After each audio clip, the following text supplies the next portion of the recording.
Well, hello, and welcome back. Thanks for sticking with us there. We just take a couple of minutes to go into the green room there. I see Nick's just joining us in the chat there as well. Hello, Nick. Nick, we have got a full house in terms of people that I can invite on here. But what we'll do, John was saying too late in the chat.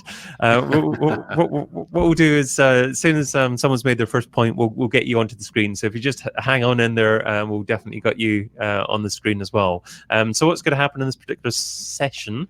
Well, we are going to have four SEO superstars join us: Bridget Randolph, Chris Green, John Alderson, and Nick Wilsden, all going into this technical success workshop. So it's looking into specific businesses and how they can actually action the tips shared in the first part of the book, which happens to be the first 4 chapters. So we've got 4 websites: Sky Factory, Succulents Box, and we've got a children's hospital and also a digital agency. So a few different types of businesses there to be looking at. It's hopefully we'll give many good examples for you watching, although you're not involved in these businesses specifically, because they may be similar in terms of target market or the way that they operate. Hopefully you can take quite a few tips away from this particular session.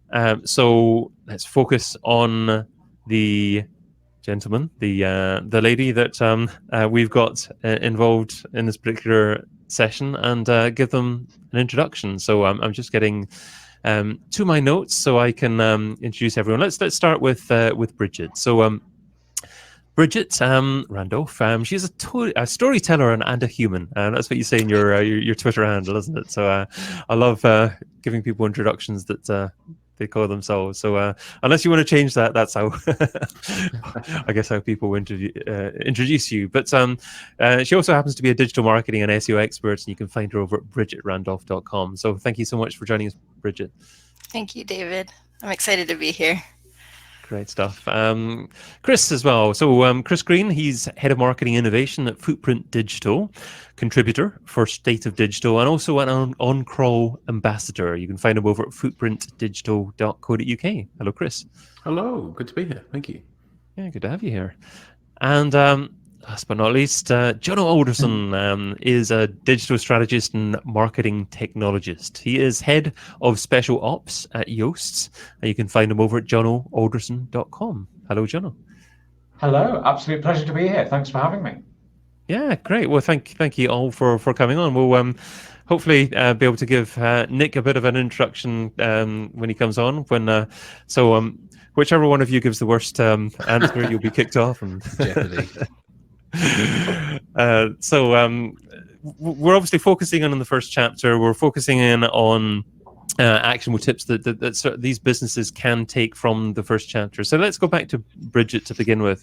Bridget, which of those businesses would you like to zero in on to begin with, and what tip, maybe to begin with from that section, do you think is appropriate for that business to look into?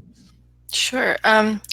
Well, one of the tips that I really like from the first chapter of the book is about looking at what's already working. I think actually a couple different people in the book mentioned this. And that's something that I think, especially really with all of them, but we can just start at the top and look at Sky Factory maybe. One of the things that I know they were asking about was kind of what's the right channel for new markets, what's the right channel for, let me check, I wrote it down, for more top of funnel initiatives.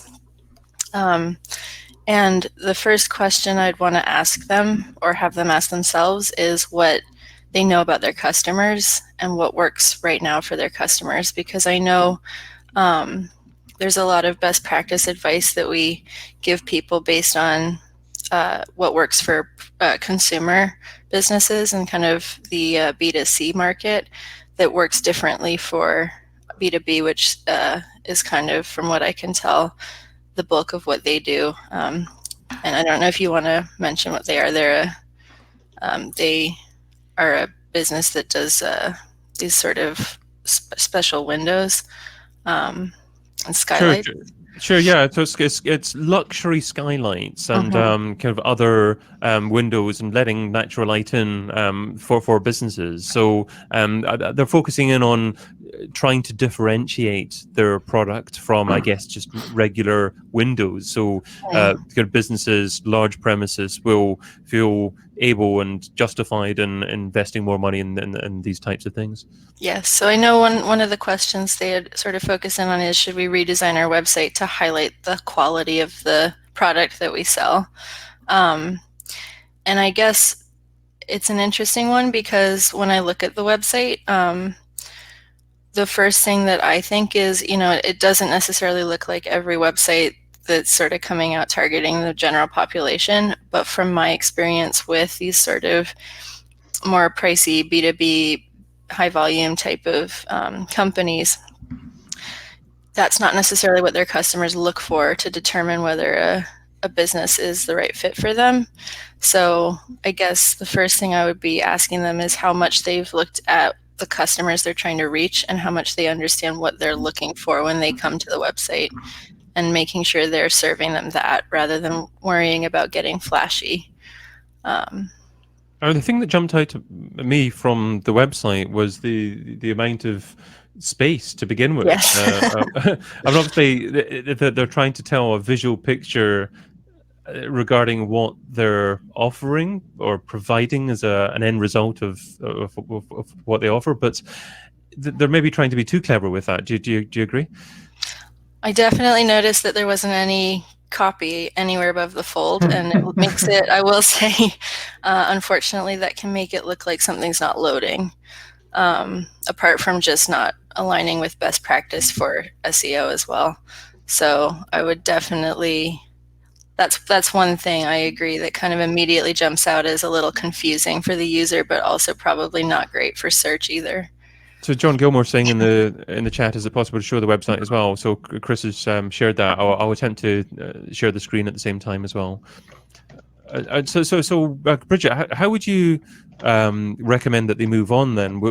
Should they split test, or should they simply just change the landing page to something else that's a bit more conventional? I would say with that, the thing on the homepage where it's kind of a lot of space is something I would just look to shrink that image and kind of bring the content higher up. I'd be interested in what the others think, but I don't think that's something you need to worry too much about testing a lot or kind of over-engineering. It's a fairly simple thing. In terms of kind of the rest of that and getting more insight into customers, I think the answer there is to talk either to the sales team or to the customers themselves about their experience using the website, about how they interact with it, about the types of questions they have when they look at it. And we see here, like also the copy here, it kind of takes you a while to get to the point about what they actually sell. One note on that too is I noticed on the products page, a lot of the sections they lead with the product name, which isn't going to be helpful to anyone who isn't already familiar with what the products are. So that's just another piece around making it more in the language the customer is going to be using to look for this stuff, as opposed to, assuming knowledge that they may not have yet. I think John was bursting to jump in there, sharing different thoughts in the chat there. What are your thoughts, John? Jono? So two things. One is we all made this mistake. They're not actually skylights and windows. They're like digital display screens for enclosed rooms like dentists and display areas. And they do such a bad job describing that, as Bridget says, using human language. If you actually try and read that homepage, it's incredibly dense and it's very aspirational and very big thinking, but it's so hard to understand if you ever get past that big floating screen. I think the other thing that jumped out to me was from their brief, they were saying they do really well at trade shows and in events, and that's where they really convince people that these are high-end and very high quality. But that only scales as far as the number of people who are already at those events that you can talk to. And if they want to grow, they need to unlock a different type of audience, which means thinking about what are the problems people have who want these kinds of things, who don't even know they exist. Like, I have a dentist. I am willing to bet significant money that he has no idea that you can get a virtual skylight for the ceiling. But he wants to make that environment comfortable and safe and reassuring. How do you create content that helps them understand that? And that's not saying this is prestigious, it's expensive, it's better quality at trade shows. It's creating top of funnel content that talks to those audiences about the problems they have and the things they're trying to solve, which there's nowhere for on this site. And I think that the question that came to is, should we redesign this? I think the issue isn't so much the design. Yes, it needs to be prestigious and exclusive, but actually they need to have somewhere where they can talk to people about the problems they have, and they just don't have that at the moment. Chris, you're waiting to jump in. For me, this the whole what do they do? What is the product? Actually, when I got it and it clicked, I actually kind of enjoyed the initial header afterwards, which is probably a little too late for many who would have left. But for me, just when you kind of see the screens in situ and you start to kind of work them all out, they begin to make more sense. So even if it's just like a slow panning of a screen, like around a screen to show that it is not a real skylight, it needs some moving image, some video. And there's a lot of mention in the book on video and the importance of that. And I think for this product, for something that isn't what it seems on first glance, especially when as it's presented, it doesn't make sense. A video or two, that isn't actual sky but is a skylight would really have actually said what they need to say. And it just makes sense. Anyone who has sat in a dentist chair or has any of the different ways, or even just wants a fireplace that isn't a fireplace, I think that suddenly clicks really quickly. And they've got a lot of images. They obviously realize that this is a very seeing is believing kind of space, but just go to the next step onwards, I'd say. I mean, that I wouldn't rebuild the website. I'd reinvest in this image library, and I'd turn it into a moving image library. And just the avenues down social and all of these other directions, and what you can then do with retargeting to show, even if someone's only been on the website and seen the first image or the first video, well, they can have videos of these screens in situ on case studies following them for the next couple of weeks. And I think actually that would be great. Actually, Nick's dropping some things in the chat there. I was going to say Nick's dying to get on, I think so. Bridget, can I take you off for a second? We'll get you on again in a bit. I like this hot seat stuff. Here we go. We've got Nick coming on there. I don't know if you guys agree. I love looking at content, and I always think of Simon Sinek's start with why approach, kind of why, how, what. And I think they seem to be missing the why at the start of the landing page. To me, after you scroll down from the sky, they go on to the how. The how is the vastness of the sky and talking about that. And then they go into the what we make. But there's no why to begin with there. There's no customer testimonials. There's nothing for people to resonate with to move further into the website. Nick, hi, thanks for jumping on there. Hello. Sorry. Usual technical difficulties. So what are your initial thoughts on this particular website? Yeah, I think you said some very good points. I mean, it's a visual website. It needs to, and you just don't get what it's selling really when you first get there. And I'm a big believer of just do it simply and explain within a very short period of time when people arrive what you're selling. And I thought these were actually windows as well when I first saw the website. So I wasn't aware these were kind of moving screens. So I think I would definitely look at video content, image content. Something like cinemagraphs would be great for this, because I think that would really illustrate the fact that this is kind of moving content, within a sort of static room. And that has a low size compared to sort of video content. So that's why I quite like cinemagraphs. I think they're really underrated, really, on the web. But it gives you a kind of cinema effect for a GIF, which is very useful. But yeah, I think testimonials. Tasha's talking about testimonials. That needs to be a thing that grabs you in and shows you kind of the why. Definitely, this was quite a confusing kind of website. Definitely. Yeah, absolutely. Would you actually start off with reviews and testimonials? A quote from a customer to begin with on the homepage? Yeah, I think it gives you trust. So I think go straight in with testimonials. I'm a very strong believer in those. Yeah, I think that for me, sorry, just one of the kind of issues with how they position themselves, they're the high quality element. And there are a lot of other people in the marketplace. I think, who have they worked with? What have they done? How can they demonstrate that? Again, when you start getting in and you start seeing some of the situations or environments that you find them, you start to feel that, okay, these are making up really high quality kind of settings, but there's no names or details attached to it. There is none of that. I get it. They're reputable. It's just it's so close. And again, this is one of those ones where, you know, we're not driving leads. We need a new website, and it's kind of maybe not. Let's increment this approach a bit better. Just speak. They must have worked with some fairly big names, some reputable clinics and areas like that. Leverage that, because that's worth far more than rebuilding the website. For me, anyway. And John, obviously, you said in the chat as well that the inner pages kind of destroy the illusion of quality, and oh gosh, yeah. They aren't that great. If it's a high quality product, then I guess the website's got to be high quality. And but what's the definition of a high quality website? Oh, that's interesting. I don't know, but like there's so many little things, like the logo is quite pixelated in the corner and the typography isn't great and the positioning of the menu is not quite perfect. I think just that care and attention to detail, if they're saying that their products are as high level and perfect as they are, then to have a website that feels a little bit not quite right, it's going to make me question whether or not the product's the same. It's going to make me nervous. Okay, great. Chris, I'm thinking of kicking you off in a second here and getting Bridget back on there. Do you have anything in particular that you want to add just before I do that? No, they're the key ones. Okay, good stuff. Okay, so we'll come back to Chris again in a second there.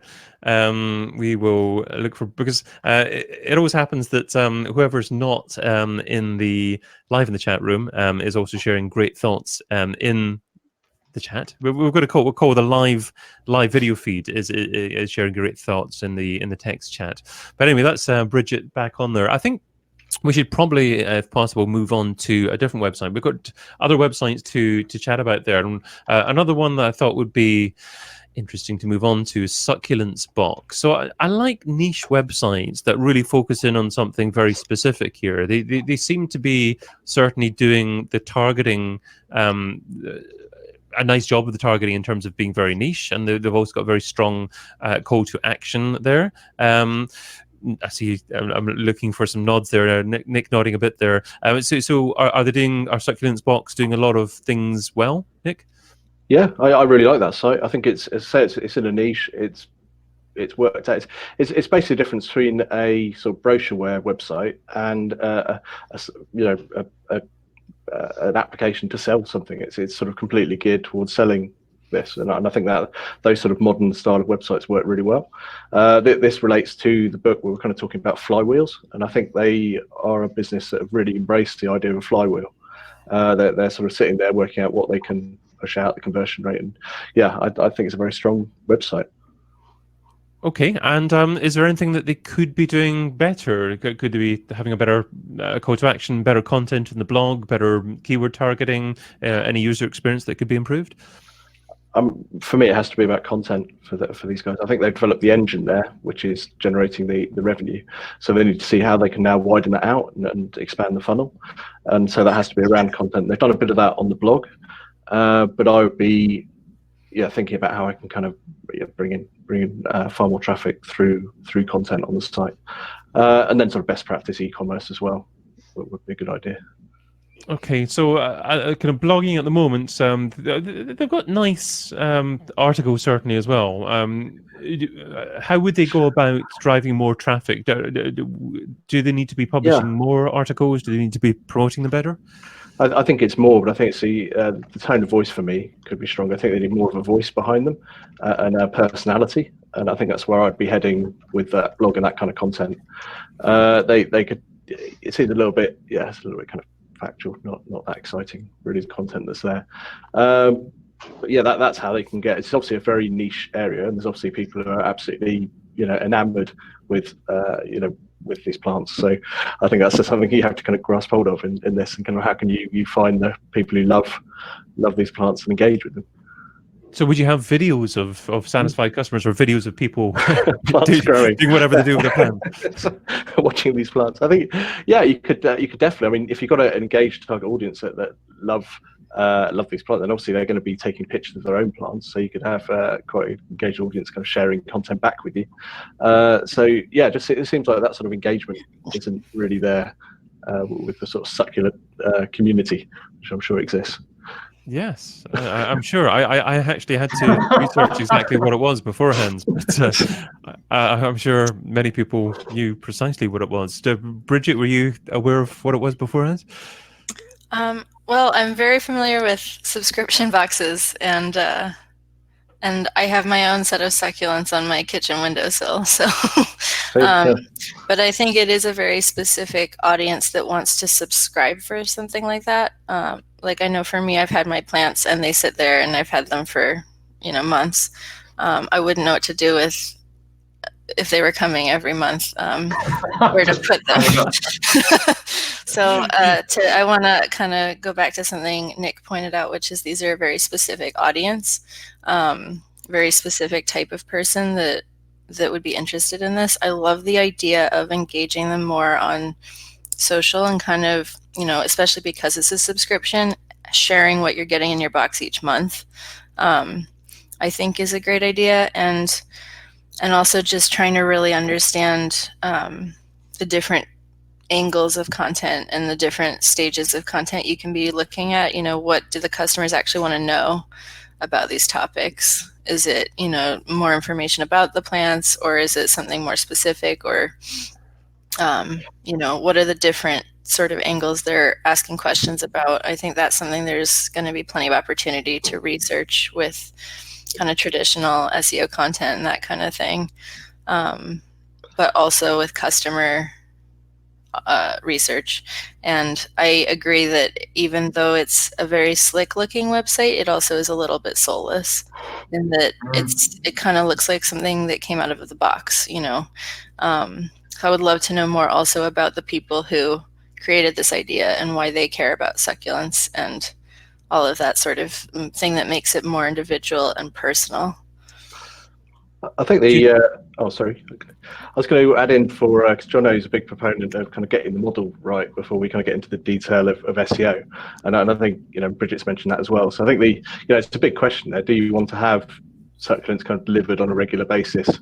What's the end goal of that? To fill your kitchen full of plant succulents. So I think, maybe there is a slightly different tweak they could do to their model. I mean, when I look at that, I think about, similar idea to Pokemon. It's brilliant. You can go collect them all, and they obviously have a massive range of succulents available. So why are they not engaging the community to work out the rare ones, to pick up custom ones? That would be kind of an interesting twist on that model, rather than you send out the same. But then that also feeds into logistics and everything else, and we start talking about how the business works. But that would kind of take away the soulless aspect, I think, because these people, if we're working from the premise that they want to collect these plants and build out their collection of succulents, then how is this site helping them and informing them? Absolutely love that. I think, Jono, you love that idea as well. Oh, it's wonderful. I want to gamify it. I want a screen with like little badges of each one I've collected. That's great. That's the rare cool. black. Well, that's one of the things that struck me. They have so many. Like I called the site, and there are thousands and thousands of these, and they're all slightly different. Some of them different colors, different. Yeah, they're huge. So at the moment, I don't think they're benefiting from that scale. And if they are that big and they're not taking advantage of it, that feels like an easy win. Do you think that they need to be reaching out a little bit more to fans of gardening in general who aren't so passionate about these plants to bring them into the fold, as it were? Or do you think there's a large enough community that are already aware of it and passionate about it? I think it's not the gardening. Oh, sorry, after you. Oh, I was just going to say, I feel like that's the question they probably need to answer rather than us. Go ahead, Jono. I didn't mean to. I think there's something that succulents are really trendy at the moment, right? And they're not selling boxes of succulents; they're selling the Instagram lifestyle. And there's a huge opportunity to cash in more on that. Things like they had 2 blog posts about Halloween. And creating your own succulent-y pumpkin, and there was a Christmas one as well. And they just weren't very well executed. They custom made a video, they had a whole bunch of stuff that they'd done, it just wasn't sharp enough. And I think if they tightened that up, they took some notes from people like Tasty and some of the other brands who are playing really well in this space, they could explode on Instagram. They could sell this idea of having that lifestyle. So let's kick off Jono for now and get back Chris in just now. So I will do that and get Chris's opinion on succulents. Here we go. Chris is hopefully going to come back in just now. And I haven't been able to focus an awful lot on their social media success. Have either of you been able to have a look at their social channels to see how they're doing? I know that there are links to Pinterest, to Instagram on the bottom of their website there. There's a lot actually of views on their Pinterest page, 2.4 million there as well, 11.7K followers on Instagram. So there's certainly very niche audiences, and a lot of people are following them. So it does seem to be particularly successful in those networks. Chris, welcome back there. What are your thoughts on this particular business? I think for me one of the things that they're missing almost is that impulse kind of purchase angle. I think the site feels tight. But I think, Nick, you mentioned kind of basic e-com sort of best practice, and I think there's some things about, what are the payment methods that I can use? Can I do one-click pay? Can I, one-click logins? Can I use, it's so easy now to find, whether it's Braintree or similar ways of just hooking into that. And I think for me, the price point and the lifestyle that it's sold, if you have come across it via Instagram, you've got that in the moment, point of do I buy, do I not? I've just finished a glass of G&T. Oh, look, a succulent, click. And I think that's roughly what we're kind of looking at. And I think if you manage to drive that to once or twice with someone who has no intent to subscribe, well, providing you're tracking that purchase properly and you start to see the frequency of purchasing, who you can start pushing potential subscriptions to as well, because you might not initially want one a month, because that might petrify you because houses are only so big. But if you bought a couple because it's that easy, then you might be persuaded, because if you've already made a few purchases, they can say, well, this is how much you could save if you carry on with your habit as it stands. And I think that just tie it into the social experience so much better. The site feels okay from mobile from what I've seen, but by tapping this a few times, then perfect. That's kind of ready made for me. John has just been sharing some great advice in the chat as well. So I guess we'll let him come back in at some point and share that advice. But I mean, part of it is about being more than the box, and focusing on care, lifestyle, tell stories about the boxes as well. Nick, you're nodding away there. Obviously, it seems as if this website, technically is decent, and it's more about personality and stories, and really getting that copyright. Is that fair? Yeah, I think that's always my emphasis on. I kind of look at this as a medium-sized website. So yeah, that's always kind of my emphasis with this website like this. Get that bit right. I think there'll be some e-commerce tweaks you can make, and Chris has kind of referred to those. And I think something I'll be looking at for them as well would be schema, because I think that's a really big thing. And they're obviously talking about a huge number of entities with succulents. I mean, they're all related. You can just imagine the whole knowledge graph around succulents being something that they could expand on brilliantly, within their website. So I think that's something I'd want to do for them, and see, if we could pick up a lot more listings in Google with that kind of information. So there must be a sort of crowd of people who are just searching for these anecdotally, care for these things, whether to buy them. That's the kind of traffic you want to hook into. Great. Let's move on to the next website, because there's kind of 4 websites that have been submitted. There are really different types of websites. So this one's actually a children's hospital, and I guess one of the challenges they're facing is that they're part of a main hospital. So they just want to make sure that they can easily be found. And although the homepage of the children's hospital is fairly obvious, it's not necessarily that easy to find from the homepage. So I guess the key questions are: is it possible for search engines to find that? Is there any way, while incorporating it as part of a main hospital, to make it easier to navigate to, or for people to find? Does anyone have any initial thoughts from this particular website? Yeah. Well, sorry. Okay, Nick. I'll just very quickly kick me off for a bit then. I like this website. They've got a very similar problem that I've seen on some of the Vodafone sites as well, because we have sort of enterprise and consumer, and they often occupy the same website. So this is a very common problem. You have a whole kind of siloed business, and how does it make itself more apparent on the homepage? And you say there are links to the children's part on the homepage, but I think you need to have a much tighter integration between the main website and the children's part. And that's basically around more front page coverage on that site. The other area I'd really focus on would be search. Because they've made a big, they've emphasised the search box, top right-hand corner there. But we know that sort of 15% of people that come to the site will use the search bar, and this is largely an information site. I mean, they're trying to share information, and they've gone for a very structured search solution.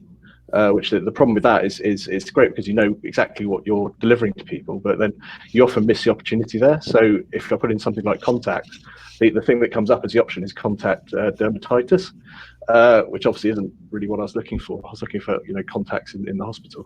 So you kind of, by giving people a very strict pathway to search results, you miss the opportunity of kind of having a much more free-form information that you can give back to people, and then harvesting that to work out what people are actually looking for, and then starting to serve that content through your site. So you create a process where people are searching for things, and you've got that constant regeneration part based on the search data that you're collecting. But that's what I'd be looking at for them. That's great advice. So actually look into the data that you're collecting on the website and use that to improve your user experience and the content that you publish moving forward. Yep. Chris, have you any follow-up thoughts on this one? Yeah, I mean, I think there's two kind of main themes. I think the one we've half sort of touched upon is if you're in the children's sort of element of the site and you want to stay there, it's very easy to get out of that sort of section of that kind of experience, and it's even harder to find your way back again. Especially if you've landed there, because all the issues were mentioned. I think for me the clearest one is I've just started scrolling down to the footer and clicking on the logo, but that's broadly speaking not best practice from user experience in that extent. The other thing that really causes me potential worry, I think it causes visitors a lot of angst, is the speed of the site. In particular, mobile performance it's not great. I've just reran it through now for re-ran it through PSI just for page speed insights, just for kind of looking at, and it's a slow speed compared to other pages. Looking at the origin, particular score is 11, which is pretty dire. And then when you kind of look at just everything about it really, first contentful paint, speed index, time to interactive, it is slow. And if you are on a mobile device, and if you are particularly looking, you're trying to find where you could actually get an appointment or a referral, if you are on your mobile, or if you kind of try and do that action on that device, it is just painful. I mean, the one thing I will say on that is there are kind of click to call options in sort of fairly well placed positions on a lot of the pages, but for me, still, it's just the weight of the content and the time this seems to drop in that just, it's an incredibly sort of, well, I guess tedious sort of browsing experience as it stands. And, that's just not what the users of this site really need. So if you're looking for quick wins to improve that, what are some of the first things you would do? I don't know. I think looking at the images themselves and the size of them, are they, really as small as they can be? Are we embracing WebP and bits and pieces like that? I think that's kind of always a quick win, and it is always worth looking at that. I think it's not sort of hideous from that, but it is just looking at that, potentially, what are the third-party codes doing? What's the caching looking like? How much are you making the user's device kind of work? So, as all the scripts and the language of the page built, is it necessarily? I think could just do with really simplifying. There's a lot going on when you're loading these pages, and I think that does cause problems. So do you think that the whole website maybe needs to be redesigned to better incorporate the children's hospital as part of that, so that people don't miss it as easily? Oh, I mean, yeah, the top level navigation and that whole side of things and how you get to it. I think they need to work out, or once you're within the children's section, are you likely to want to leave it as part of your browsing experience? If that's the case, can you be siloed in that a bit more? Can we make the children's navigation a bit more of the primary there? Jesse, John nodding away quite a bit there. Is this symptomatic of businesses or multiple businesses that tend to be glued together, that don't necessarily go that well together on the same website? Oh, absolutely. And I think the politics of that are going to be nigh on impossible to navigate, right? That's not a technical issue, that's an organizational one. And they definitely should fix it, and nobody should be comfortable with it, but they'll struggle to do that in the short term. What I did notice they're also really suffering from now, which they should be controlling and doing a much better job of, is just general housekeeping. There are broken links everywhere. Somewhere pages have been removed, somewhere there are obvious typos in the link destinations themselves. Even some like the sidebar nav in some of the deeper pages go to 404s or just go to the home page. Even things like the location pages for some of the specialty care providers, links in the news section, all sorts of broken images. There are pages full of lorem ipsum, which are in Google, which I found. And these are all small issues individually, but they certainly influence the perception of quality from users and Google. And again, if the hospital can't be trusted to look after its web pages, can they be trusted to look after the health of my child? And this is an extremely sensitive market, for want of a better phrase. And the current state of the content says we're not managing our assets. So if they're stuck with this website and it being imperfect, they should definitely have their own house in order just to try and fight back. And at the moment, they don't. Okay, so don't attempt to do any off-site marketing at the moment. The only thing to focus in on is the structure of the website, the health of the website, ensuring that the user experience is great, and obviously the speed is improved as well. Absolutely. So it doesn't seem like a very happy story at the moment. Is there anything that they're doing particularly well? Bridget wanted to add something. I want to jump in. Yeah. I mean, this is just like, so I think it's all the technical stuff we've been highlighting is super important and very valuable to be aware of. It's also, as we all know, on a website like that, going to take a while to to be able to implement, especially as part of a much larger organization. But one thing I think they could start looking at immediately, and that I have seen have a really positive effect especially in the healthcare space, is local SEO and GMB, Google My Business profiles.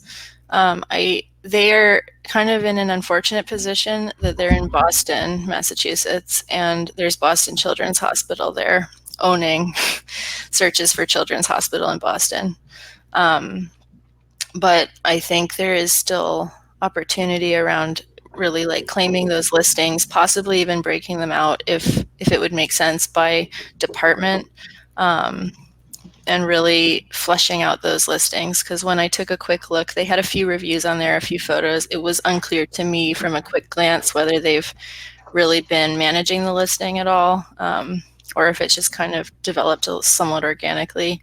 But that can be, especially because when we think about hospitals and any sort of thing where you need to go to the place and spend a lot of time there, there is like a big opportunity in local search to just gain some visibility immediately, and you're setting things like the homepage of that listing to the page of the site that is relevant.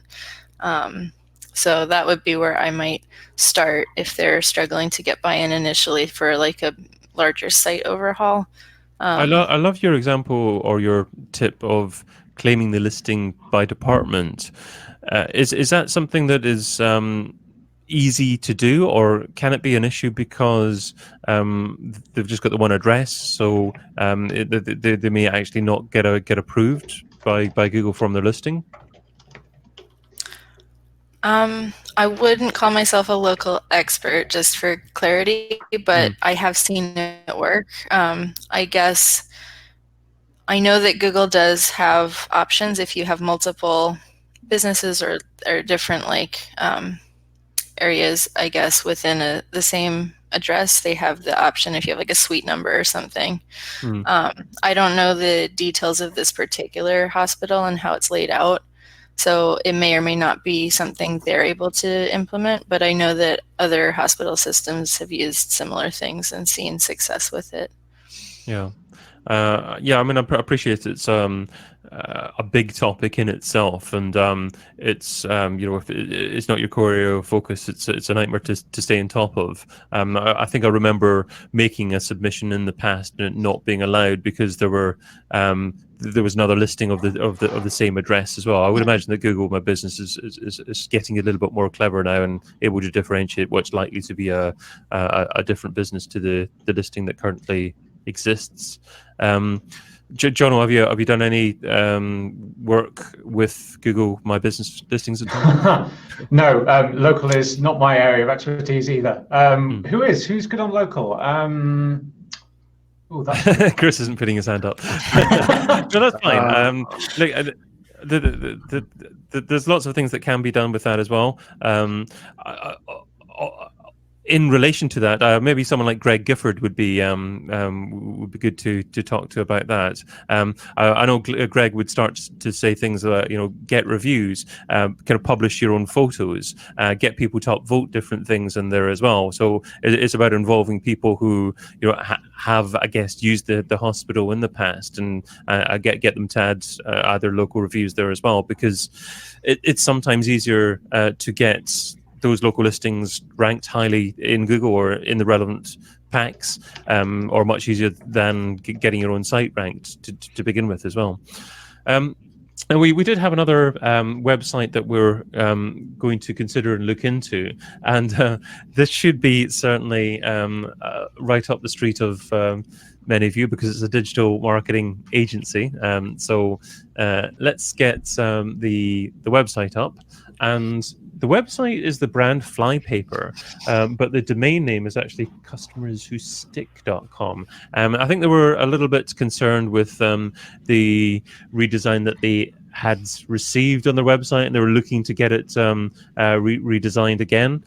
So I guess they're aware that things can be improved, but from your perspectives, what needs to be improved first? Jono, would you like to dive in first? Sure.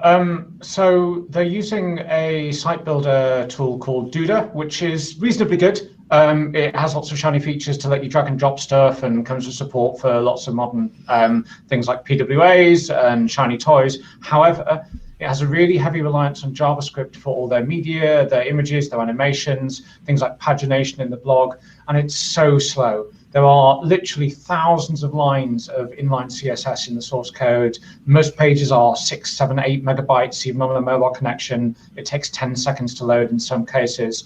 And I guess one of the advantages of using something like this is you can be really granular and precise over the layout. You can do some really arty, creative stuff.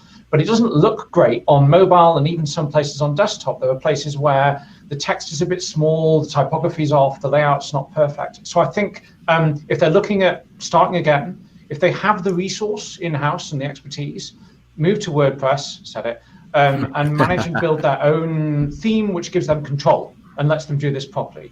If they're short on resource, then maybe this isn't the best tool, maybe they're stuck with something like it, but definitely a bit more attention to detail. They can achieve all of these types of layouts with something like WordPress or Gutenberg. They can pay more attention to things like the typography and the layout, and just give things a bit more focus. At the moment, it feels a little bit off the shelf. Now, when you say their own theme, do you actually mean have their own theme designed from scratch, or do you mean kind of use a theme that is currently available and customize that for their requirements? If they have the resource, then definitely do one from scratch. Obviously, they can build it on some of the popular frameworks to cut some corners and make everything a bit easier than truly start completely from scratch. But the further away they can get from being stuck with the constraints of this third-party thing, the more they can design and tailor something that is fit for them and doesn't come with all that bloat and overhead that they're stuck with at the moment. Any particular frameworks that you'd recommend? Genesis is good. The next up and coming one, if they really want to play strong, is WP Rig. It's being developed by a bunch of the smartest people in the WordPress space and a bunch of Google employees. And it's very much how do you build modern websites in modern ways and workflows on top of WordPress. Really nice. I'll share a link in the chat. Superb. Sounds great. Chris, what are your thoughts on this particular agency? I'm sure they're lovely people. No. The trouble I've always got when you go to agency websites, and I've been involved in a few of them, my own sort of various employees included in that, is the content and how you actually how they talk about themselves and what it is they do. And this whole, there's a degree of, how do you want to optimize for it? How do you want to sort of talk about the sort of the services? And for this, I think in some instances, I don't know if the word arrogance necessarily is the right word, but when you actually get down to the pages of what it is they're actually doing, so for like the online presence sort of service, as it were, it's very kind of sparse, and the main kind of focus of the page, well, besides the images, is just kind of a list of kind of stuff, I guess, and it doesn't really talk to me, and I work in the space, and I don't know if it's necessarily a case that if you are a customer, you just might, see the large pictures, see a few words that ring a bell. Yes, I want my online presence. I'll get in touch with these guys. I'm not convinced that it's going to necessarily work like that. I think their service pages need to work harder and need to be a little bit more explicit. And I think that's an agency problem. You can sound very kind of uncool as an agency if you make it explicit what problem you're solving someone. How do you do it?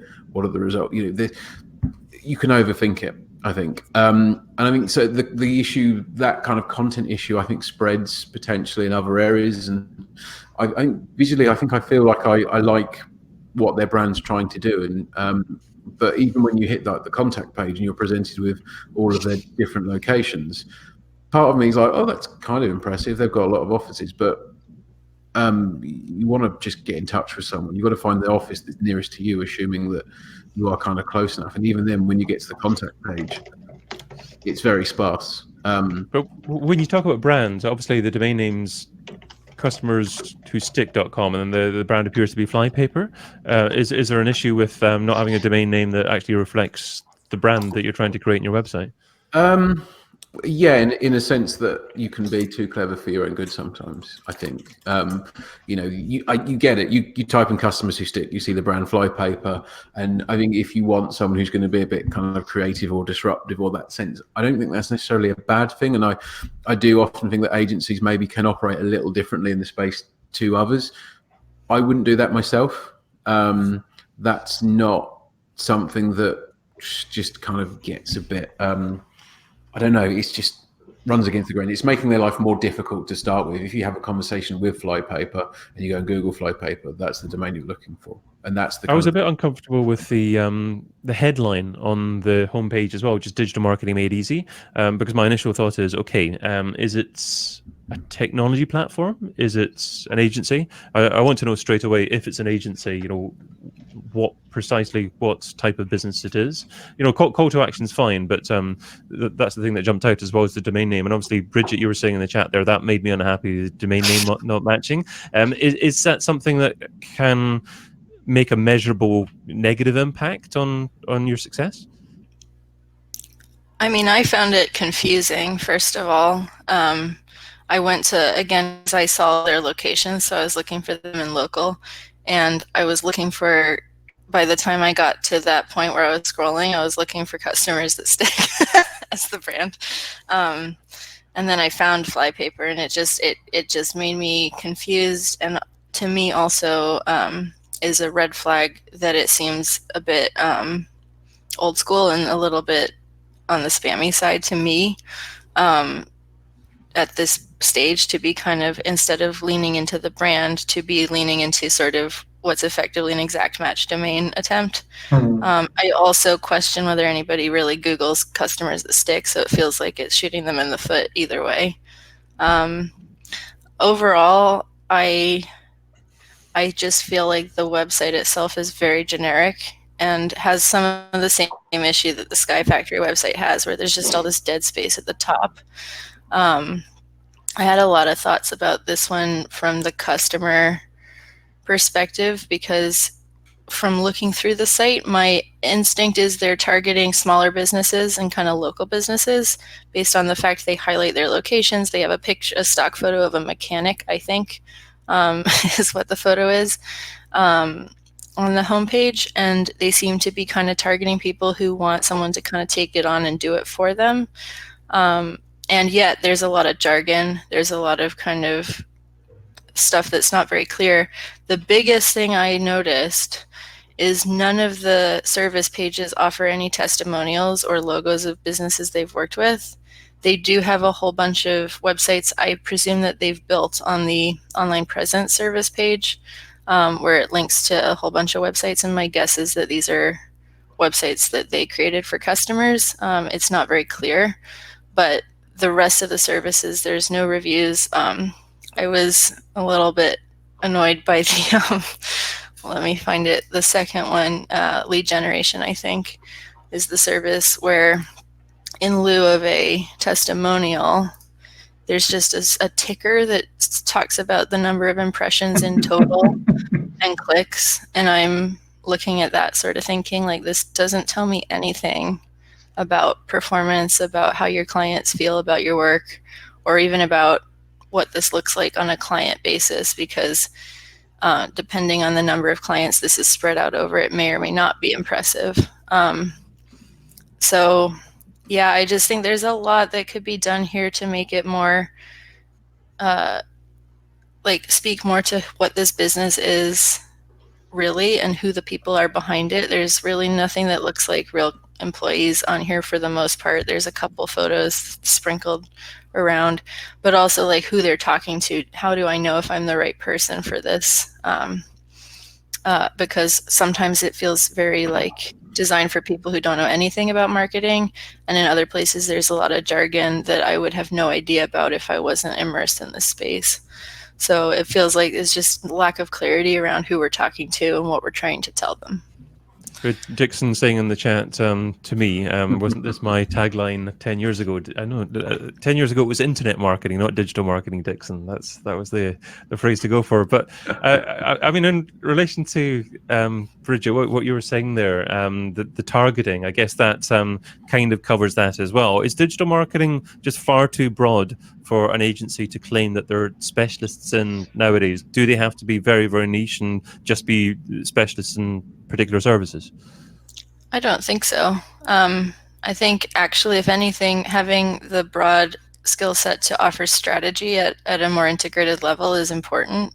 I don't think it's necessarily, I mean, it depends. If you are able to work with someone strategic and then they can direct you to a place that's very targeted and specializes, great. But especially if you're a smaller business, which, like I mentioned, this seems to be targeting, if you can work with somebody who's kind of able to give you the whole strategy and overview of what you need to think about and focus on, that's helpful. And I think it's possible to do that effectively, but this feels a little bit too generic. It feels like they don't have a point of view, which then makes me wonder whether there is strategy involved or whether it's just going to be a list of best practices that we're kind of ticking off that may or may not be the right fit for my business. Great advice. Bridget, I'm going to get Nick back on now. He's, I think, screaming to get back on, sharing different advice in the chat there. So I'll take you off for him there. But Bridget, thanks so much for joining us. Could you just tell the viewer a little bit more about you and where to get hold of you? Sure. So right now I'm working as a digital strategist at a company called Wheelhouse DMG in Seattle. And as David mentioned, I also have my personal website, bridgetrandolph.com, and I'm on Twitter at Bridget Randolph. So if anybody wants to talk more about any of this stuff or ask questions, I'm always happy to chat. And thank you so much, David, for having me on. This has been really fun hanging out with you and all the others today, Chris, Jono, and Nick. Good to see you all again. So yeah, thanks so much. Superb. Okay, thanks, Bridget. See you later. Now, so we'll get Nick back on there, who's saying maybe not have the top right link. Let's talk. Go to a 404. So bit of a challenge there, certainly. So let's make sure we get Nick back on the screen there. We've got about 10 minutes or so just to bring the session to a conclusion there. So we'll just focus in on this website and see if they're doing anything particularly well, or if it's just a list of things, I guess, for them to be focusing in on to improve things. So Nick's joined us again. Nick, anything else jumped out at you apart from links perhaps not working as they should do? Yeah, I don't know if that's being fixed on the fly. But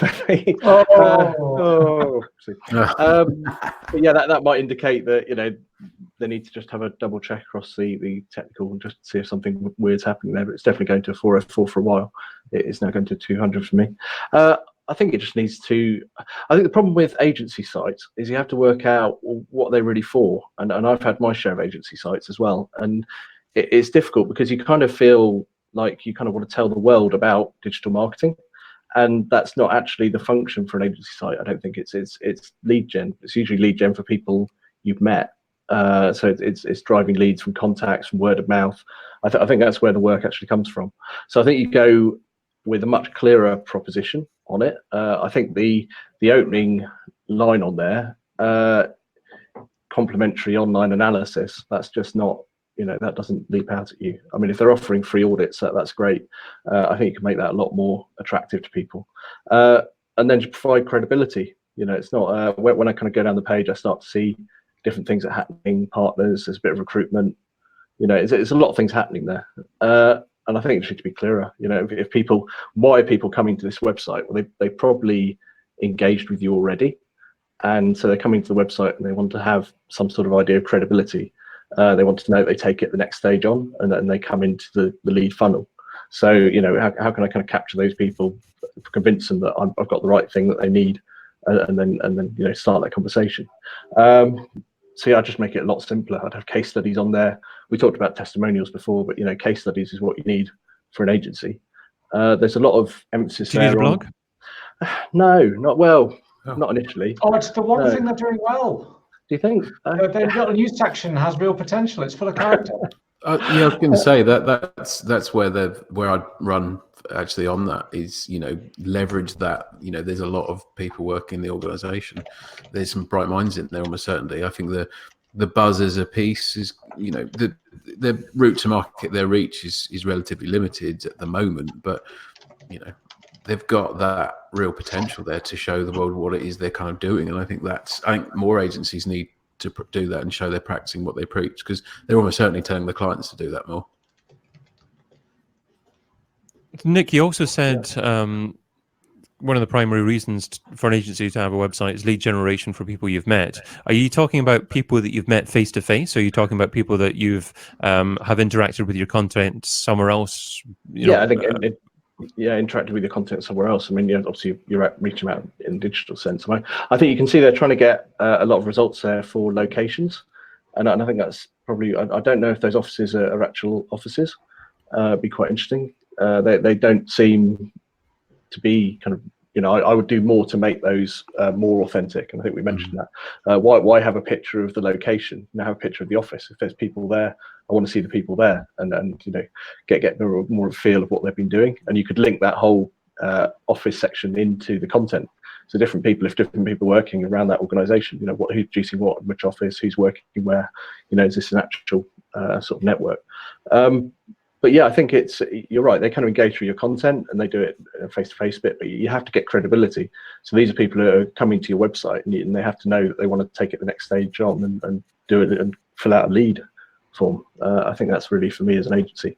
I think there's too many agencies trying to kind of talk to the world in too wider aspect and probably focusing a little bit more on just lead gen would make sense.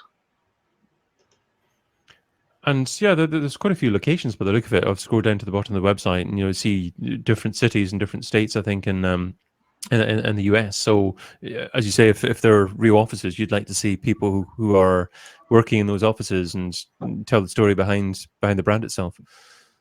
Yeah, exactly. Yeah, because I think it just looks like it's a bit sparse. I think there could be a lot more information on there.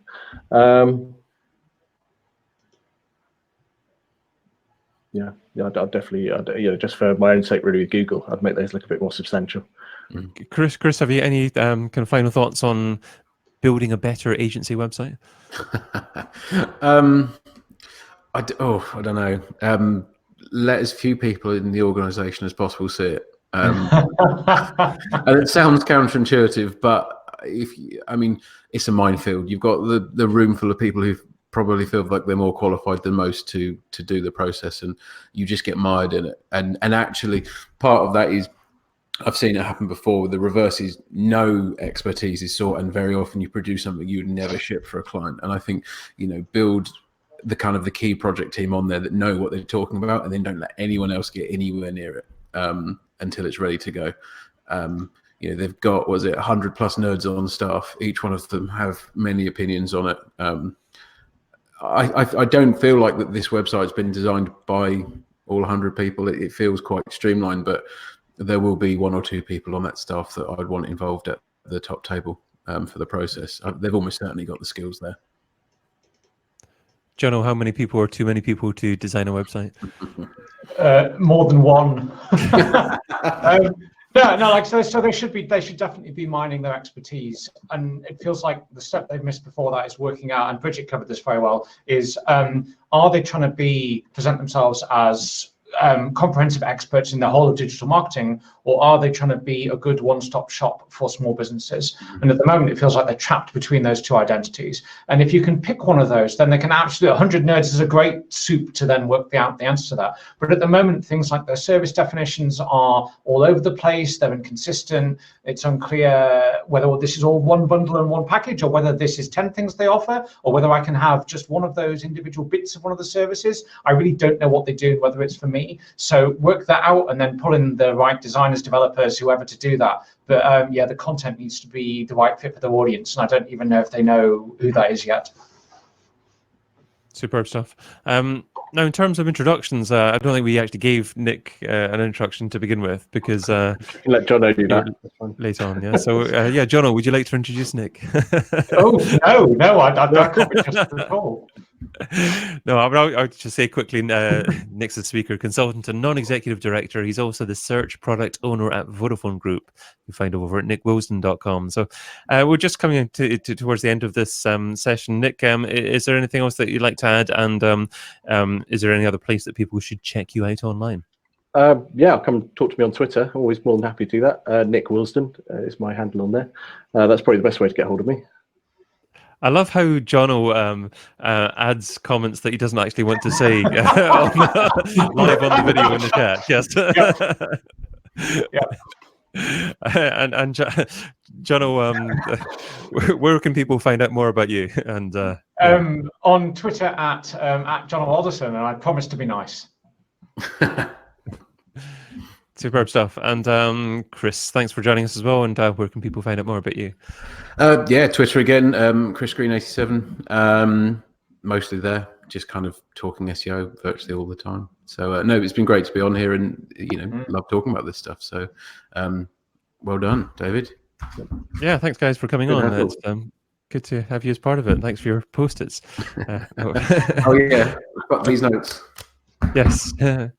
So great stuff. So I'm going to finish this session just now. I just to let you guys know, if you stay here, then you'll probably stay live to the audience. So feel free to do that if you want to do that. But I think it seems to be the way that Crowdcast works. I'm going to go to the green room and get the other session underway, and the way that works is I call the audience to that when we're ready to go. So I'm probably going to take just a little break, probably about an 8-minute break before we start the next session at 4:45 p.m. UK time. So stick with us, please. Stay exactly where you are if you're watching this now, and we'll be back with you actually in about 7 minutes time. Thanks again, guys. Great session. Thanks a lot. Cheers.